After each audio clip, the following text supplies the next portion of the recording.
우리 고린도전서 쭉 봐왔습니다마는 고린도전서에서 바울이 인사말까지는 합니다.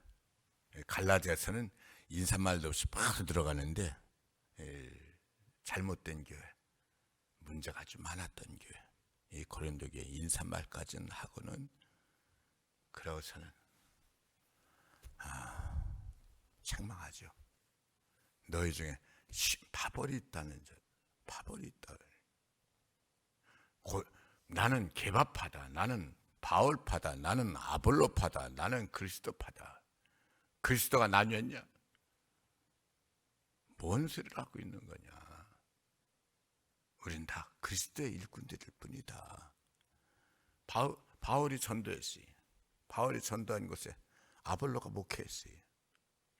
바울이 하는 말이 나는 심었고 아볼로는 가꿨고 물을 줬고, 그러나 그 싹이 나게 하고 자라게 하고 열매 맺게 하는 그 모든 분은 오직 주님일 뿐이다. 바벌에 관해서 막 책망을 하고, 그 다음에 또 음란에 관해서 책망을 하고, 아주 무섭게 책망을 하죠. 심지어 내가 가면 가만히 있지 않겠다. 내가 가면 그 사람 그냥 두지 않겠다. 아주 심하게 책망을 하죠. 우상 숭배에 관해서 또 책망을 하죠. 너희가 안다고 하는 자들은 아직도 모르는 자다. 스스로 안다고 하는 자들은 아직도 모르는 자다. 지식은, 안다고 하는 건, 지식은 사람을 교만하게 하는 것뿐이요. 사랑으로 사는 자는 주께서도 아시느니라. 우상숭배에 대해서 막 책망하고, 고린도 교회가 그러면서도 성령 받았다 해서 은혜 받았다, 방언 받았다, 예언 받았다 해서 여기서는 방언을 듣다 또 저기서 예언하고, 예언이나 방언이나 은사는 예언하는 본인에 의해서 절제가 되느니라. 성령이니까는 내가 성령이 하는 걸 왜 막냐고. 그러면 안 된다라는 거예요.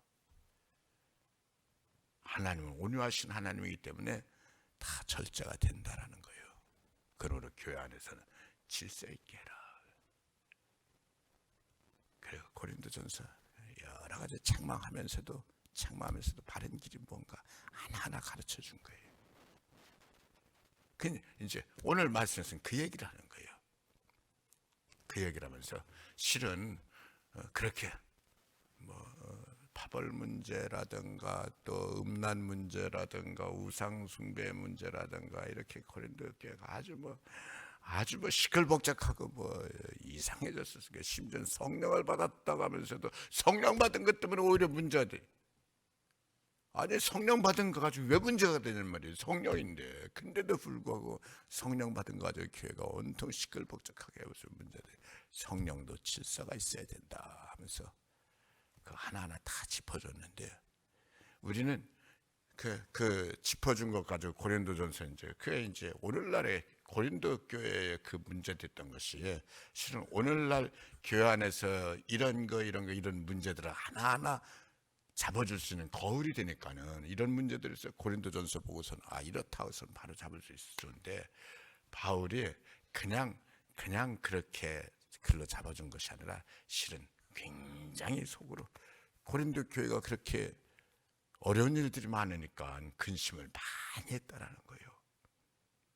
그냥 그 고린도전서 그 하나하나 지적할 때 그냥 쓰기 좋아서, 좋은 말 하기 좋아서, 바른 말 하기 좋아서 그렇게 쓴 게 아니라 속으로 어떻게 하면 좋냐. 교회가 이렇게 잘못됐는데, 그 잘못됐다는 성도들 다 바울이 전도한 사람들이잖아요. 다 아는 사람들이란 얘기예요. 바울이 전도한 사람이란 얘기는. 걱정을 많이 했다라는 거예요. 그러면서 여기 4절 말씀이 뭐라 그래요? 내가 마음에 큰 눌림과 걱정이 있어 많은 눈물로 너에게 썼노니. 그 글들 하나하나 그냥 쓴 거 아니야.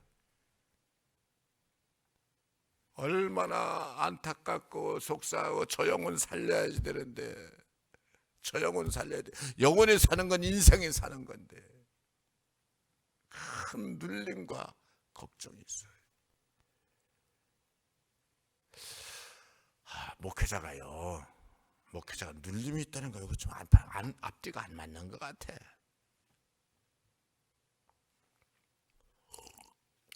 아니, 죄의 특징이 몇 가지 있으면 딱 사람이 죄를 범하면 그때부터 죄가 주인이 됩니다. 그리고 사람은 죄를 범하면 그때부터 죄의 노예가 돼서 죄가 질질질질 끌고 다닙니다. 이걸 제가 가장 이해하기 쉽게 설명하는 게 담배를 가지고 제가 설명을 하잖아요. 담배 내가 끊고 싶어도 못 끊어. 몸에 안 좋다는 것도 다 알아. 폐가 시커멓게 나온다는 것도 다 알아. 근데 끊고 싶어도 못 끊어. 왜요? 담배가 그의 인생을 질질질 끌고 다니니까. 담배의 노예가 됐으니까. 니코틴의 노예가 됐으니까. 알코올이 몸에 안 좋다는 건 다 알아. 적당한 음주는 몸에 좋습니다. 학자들이 얘기하는 게 알코올은요 한 방울 만들어도 그 몸에 좋은 게 아니라는 거예요. 몸에 안 좋은 줄 알아. 근데 내가 끊어야지. 그걸 못 끊어. 젊은 애들 컴퓨터에 빠져들어 못 나와. 게임에 빠져들어 못 나와. 왜요? 죄는요 한 번 딱 지면 죄는 지가 주인이 되고 내 인생을 노예로 끌고 다니, 질질질 끌고 다니. 그래서 오라 나는 곤고한 자로다. 누가 이 사망의 몸에서 나를 건져내랴. 그 얘기가 그 얘기요. 또 하나 죄의 특징이 또 하나가 있어요. 죄의 특징은 누르는 거예요. 자꾸 눌러대는 거예요. 자기도 모르게 한숨 푹푹 나오는 거예요. 이게 죄의 특징이에요. 하늘은 저 높이 위에 떠 있는데 마치 하늘에 천근만근 바위 덩어리가 돼서 내 인생을 짓누르는 것처럼 자꾸 누르는 거예요. 근데 사도는 예수 믿고 은혜 받고 인생이 바뀌어졌잖아요. 고린도후서 5장 17절 말씀처럼 이전 것은 지났으니 보라 새 것이 되었도다잖아요. 새 것이 되었도다. 주님께서 말씀하신 것처럼 내가 참 평안을 너에게 끼치노라. 내가 주는 것은 세상이 주는 것 같지 않다. 참 평안이 있잖아요. 근데 왜 눌려? 사도가? 근데요 말이 안 맞는 것 같은데 제가 목회해보니까 제가 사도 바울을 따라가겠어요? 베드로를 따라가겠어요? 그분들하고 참 하늘 끝과 맨 밑바닥 차이로 부족하지만 그래도 이 말씀을 읽으면서 구구절절히 동감이 되는 거예요. 왜요? 교인들 잘못되면, 교인들 힘들어하면, 교인들 어려워하면 정말 눌려요. 정말 눌려요. 정말 속상하고 이게 혈액순환이라든가 이게 여러분들 제가 자꾸 웃어야 좋습니다 이 얘기를 하는 게 웃으면은요 자꾸 깔깔거리고 웃으면 몸의 이 모든 것들이 정상적으로 이 몸에 운영이 돼요. 아시는 대로 맥박이 1분에 적어도 한 60철의 안팎은 뛰어야 되는 거 아니에요. 혈액이 순환이 돼야지 되는데 내가 눌리고 근심하면 혈액순환이 제대로 정상적으로 안 들어가. 내가 눌리고 근심하면 이 소화 효소 이것들이 정상적으로 분비가 돼야 되는데 이게 정상적으로 안 들어가. 그러니까 걱정을 많이 하면 소화가 안 되는 게 바로 그 문제예요. 걱정을 많이 하고 인생을 많이 힘들어하면 그거가 아무 상관이 없을 것 같은데 소화가 안 돼서 덥수룩하고 취하고 그래. 왜? 효소가 제대로 분비가 안 되니까. 심장도 즐겁게 뛰어지는 거. 심장이 즐겁게 뛰고 즐겁게 안 뛰고 그런 게 있어요? 그냥 뛰면 되는 거 아니에요? 있어요. 심장이 즐겁게 뛰어야지 되는 거예요. 근데 자꾸 근심 걱정하면 부동맥이 오잖아요. 부동맥이 그냥 늘 웃고 그러는 사람들한테는 이게 있다가도 나요. 근데 그렇지 않으면 이게 와요. 그래서 인생은 즐겁게 살아야 되는 거예요. 그래, 힘든 일 있을 때 제가 하는 얘기, 힘든 일 있을 때 힘들다 그러지 말고 힘든 일 있을 때 깔깔거리고 웃으라는 거예요. 아니 힘든데 어떻게 웃어요? 뭔 소리를 하고 있어요. 몸이 아프니까 약 먹지, 건강한데 뭐라 약 먹어. 몸이 안 좋을 때 약 먹는 것처럼 힘들 때 웃음을 약으로 먹으란 말이에요. 웃음을 약으로 먹을 수 있어요? 해봐요. 아, 그게 되나요? 억지로 해도 웃어. 억지로 해도 웃어. 약 먹는 셈 치고 웃어. 그럼 피식 웃지 말고 깔깔거리고 웃고 발 굴러가면서 웃고. 인생이 힘들면 눌리고 잠도 안 오고 소화도 안 되고. 근데요, 제가 목해보니까요, 교인들 어려운 일 당하거나 교인들 아파하거나 믿음에 이렇게 이탈되거나, 정말이에요. 여기 바울이 눌린다 그랬는데 그 말이 정확하게 맞아요. 은혜로 사는 사람은 왜 눌리냐? 눌릴 일이 없는데 성도들 힘들어하면 눌려요. 바울이 하는 얘기예요.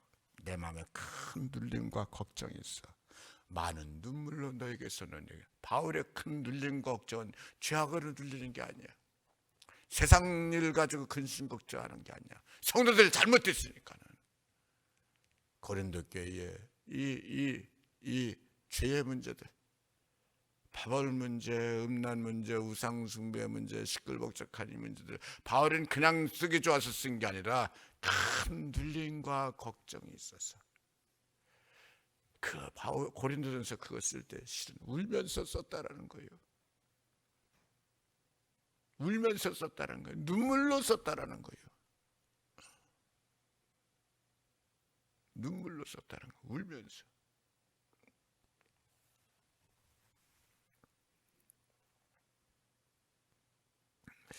왜 그렇게 울면서 눈물로 이 고린도전서를 썼냐? 이유를 너희로 근심하게 하려고. 거기 막 책망했잖아요. 근데 책망한 이유가 너희를 근심하게 하려고 쓴 것이야, 책망한 것이 아니라 내가 너희를 향하여 넘치는 사랑이 있기 때문이다. 내가 너희를 향하여 넘치는 사랑이 있기 때문이다. 그렇잖아요. 10손가락 중에서 어떤 손가락을 여러분 제일 신경 써요? 10손가락 중에서 어떤 손가락? 왼손 엄지손가락, 아니면 오른손 집게손가락, 어떤 손가락을 제일 신경 써요? 질문이 좀 이상해, 그렇죠? 오른손 엄지손가락이나 왼손 집게손가락이나 그거 아무 상관없고 신경을 쓴다면 어떤 손가락을 제일 신경 쓰냐? 다친 손가락, 상처난 손가락. 그게 엄지손가락이든 새끼손가락이든 오른손이든 왼손이든 상관하지 않고 상처난 다친 손가락에 신경을 쓰는 거예요. 바울이 내가 눈물로 울면서, 고린도전서 그 편지 내가 울면서 썼다는 거예요. 눈물로 썼다는 거예요. 왜요? 너희를 근심하게 하기 위해서. 나는 너희가 그렇게 어렵기 때문에 나는 그렇게 눌림과 걱정을 썼지만 그 이유가 너희를 근심하게 하기 위해서가 아니라 너희를 너무나도 사랑하고 아끼기 때문에. 너희를 너무도 사랑하고 아끼기 때문에 어떻게든지 너희를 거기서 건져주고 싶었어. 그 눌림에서 건져주고 싶어. 그 잘못된 데서 건져주고 싶어서. 은혜 없는 생활에서 건져주고 싶어서. 은혜 없이도 자기는 교만할 대로 교만하고 자기는 잘하는 줄 아는데 거기서 건져줘서 정말 자기는 잘하는 줄 아는 가짜 그 교만에서 거기서 아니라 진짜 은혜, 하나님의 은혜, 이 은혜를 주고 싶어서. 내가 그 편지를 쓸 때 겉으로는 세게 썼어. 그러나 속으로 내가 울면서 썼어. 눈물로 썼어. 왜? 너희를 근심하게 하기 위해서가 아니라 너희 인생을 건져주기 위해서. 내 인생에 즐거움을 주기 위해서. 그래 여기 저기 앞에 1장 끝머리요. 1장 끝머리 23절 내가 내 목숨을 걸고 하나님을 불러 증언하시게 하노니 내가 다시 고린도에 가지 아니한 것은 너희를 아끼려 함이라. 이 말씀이 무슨 말씀이냐면은 고린도전서 그렇게 세게 썼잖아요. 세게 썼는데 실은 고린도 교회가 그렇게 잘못됐다 했을 때 가고 싶었다라는 거예요. 직접 가서 잡아주고 싶었다라는 거예요. 바울이 직접 가서 잡아주고 싶었는데 내가 직접 갔다. 그러면 그 잘못된 사람들을 눈앞에 대놓고 책망하지 않았겠냐라는 거예요. 내가 너무 세게 너에게 나갈까 봐서 그래 일부러 직접 가서 잡아주고 싶었는데 참고 일부러 안 갔다라는 거예요. 일부러 안 가고는 고린도전서 편지를 쓴 거예요. 편지를 쓰는데 편지에서 세게 써서도 실은 너희를 살리려고 내가 큰 근심과 눌림이 있어서. 왜? 너희가 그렇게 잘못됐던 소리를 듣고 그걸 하나하나 눈물로 쓴 글들이다.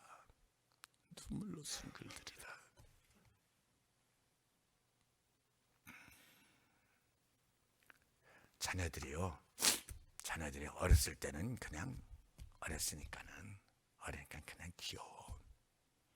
애들이 조금 크고 나면은 부모는 자기 위해서 모든 걸 다 희생하는데 애들은 부모에 대해서 불만이 생기기 시작해. 그렇죠. 우리 사춘기라고 부르죠. 사춘기 애들은 뭐 어떻게 할 수가 없어. 근데 이제 조금 더 크면 부모님을 이해해.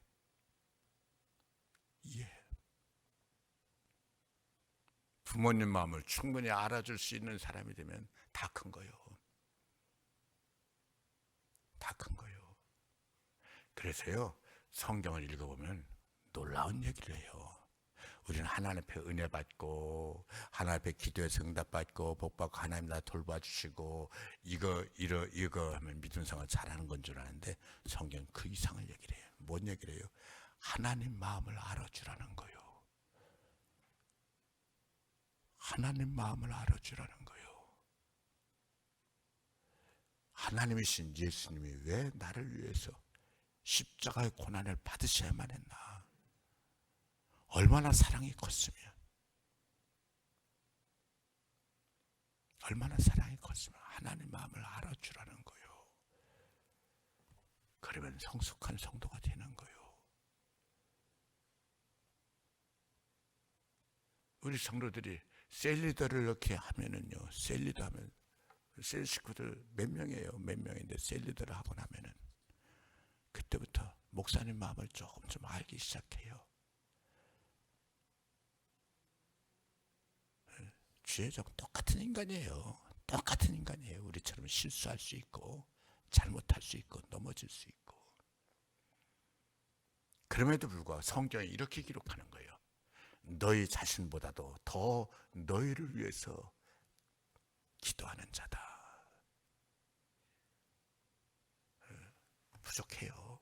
부족하니까는 손가락질 할 수도 있고 뭐 저러냐 그럴 수도 있어요. 그러나 그럴수록 더 위해서 기도하고 더 사랑하고 이게 우리 섬김의 모습이에요. 아내가 남편이 하는 거 하나님같이 다 완벽해가지고 남편 사랑하고 섬기는 거 아니잖아요. 남편의 잘못된 모습 눈에 보이잖아요. 약한 모습, 부족한 모습도 눈에 보이잖아요. 그럼에도 불구하고 아끼고 사랑하고 섬기는 거예요. 왜요? 내 남편이니까. 마찬가지예요. 아내가 완벽한가요? 세상에 완벽한 아내가 어디 있어요? 나는 잘했습니다. 내 생각이지. 그럼에도 불구하고 그 안에 사랑하고 아끼고 돌보는 거예요. 절대로 사랑은요 완벽하기 때문에 사랑하는 게 아니에요. 완벽하기 때문에 섬기는 게 아니에요. 완벽하다라는 건 우리 하나님께만 붙일 수 있죠. 하나님 그분은 완벽하신 분이죠. 우리는요 부족한 사람들끼리 섬기며 이해하며 그렇게 사랑하는 거예요. 바울이 고린도 교회를 보면서 얼마나 속상해가지고 그냥 달려가서 좀 야단도 치고 싶었는데 참았다라는 거예요. 참고 안 갔다라는 거예요. 그래서는 글로 썼는데 글로도 세게 썼어. 근데 세게 쓴 것조차도 마음 아파하면서 썼고, 너희를 야단치려고 쓴 것이 아니라 너희를 살리려고 썼고, 너희를 사랑하기 때문에 썼고, 나 그거 쓰면서 눈물로 울면서 썼다. 바울이 얼마나 사랑이 많은 사람인지, 얼마나 신실한 주의 종인지 보여주는 대목이에요. 우리 예수 믿으면서요, 정말입니다, 기계적으로만 예수 믿지 맙시다. 기계적으로만 예수 믿는다는 게 뭐예요? 예수 잘 믿는 건 성경 잘 읽고 예배 잘 드리고 찬송 잘 부르고 기도 열심히 하고, 그러면요 잘하는 거죠. 잘하는 거죠. 11조 생활하죠. 잘하는 거죠. 잘하는 거죠. 그러나 그것만 다라고 그러면 그게 기계지 뭐야. 그게 기계지 뭐야. 우리는요 정말 사랑하면서 예수 믿으시길 원합니다. 사랑하면서 이해해주고 위로해주고 감싸주고, 잘못된 거 보면서 지적하고 섭섭해하고 속상해하고, 그건 누구나 할 수 있어. 품어주고 눈물로 기도해주고 위로해주고 붙잡아주고 도와주고. 바울이 고린도 교회 그럼에도 불구하고 얼마나 사랑하고 눈물로 저들을 붙잡아주고, 우리 예수 믿으면서 이 은혜 생활 눈물로 붙잡아주고 사랑하고 섬기고, 성도 때문에 힘들어 하더라도 성도 때문에 잘 믿는 거 보고 행복해하고, 자식 기르는 것처럼 자식 잘 될 때 얼마나 부모가 행복하고, 자식이 조금이라도 잘못되면 자식보다도 더 아파하고 더 힘들어하고. 여러분, 우리 주님 예수 안에서, 우리 하나님 은혜 안에서 정말로 이 모든 은혜 생활이 여러분들의 인생이 되시고, 여러분들의 믿음 생활이 되시고, 하나님의 은혜가 녹아지는 삶이 되기를 축복합니다. 아멘. 아버지 하나님 고맙습니다.